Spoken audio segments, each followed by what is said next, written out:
में,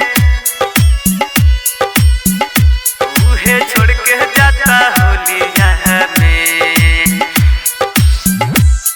recording by माही recording studio. जे बसल दिल के खोलिया में, उहे छोड़ के जाता होलिया में।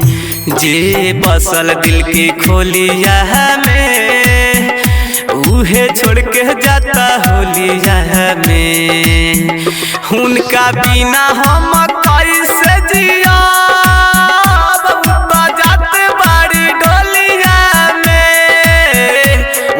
बिना हम कैसे जिया, बहुत जात बाड़ी डोलिया में। जे बसल दिल की खोलिया में, उहे जाता छोड़ के होलिया में।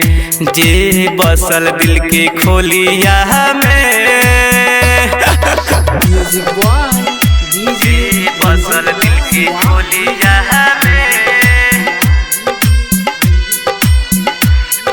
छोड़ के जाता होलिया में।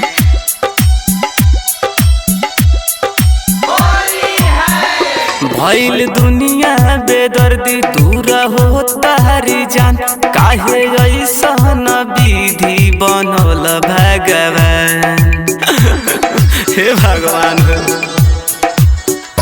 बाटे दुनिया बेदर्दी दूर हो तारी जान, काहे ऐसन विधि बनल भगवान। कितना दर्द बाटे हमारा हो, तनी सुनो ना ये बोलिया में।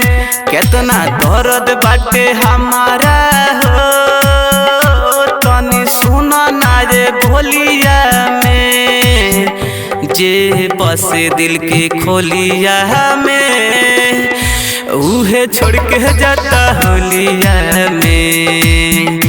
जे बसे दिल के खोलिया में, जे बसल दिल के खोलिया में, उहे छोड़ के जाता होलिया में। राइटर रामाधार हमर करे अपमान, सिकंदर निहिदर दिखे अब निकली परान।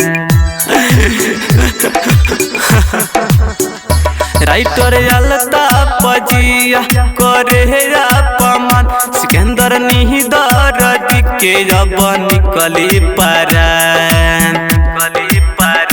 देख मंजूर माही हो, अब रोवे रंगोलिया में। देख चंदन अविनाश हो, अब रोवे रंगोलिया में। जे बसे दिल की खोलिया में, उहे छोड़ के जाता होलिया में। जे बस दिल की खोलिया में। रिकॉर्डिंग बाय माही रिकॉर्डिंग स्टूडियो, जगदीशपुर।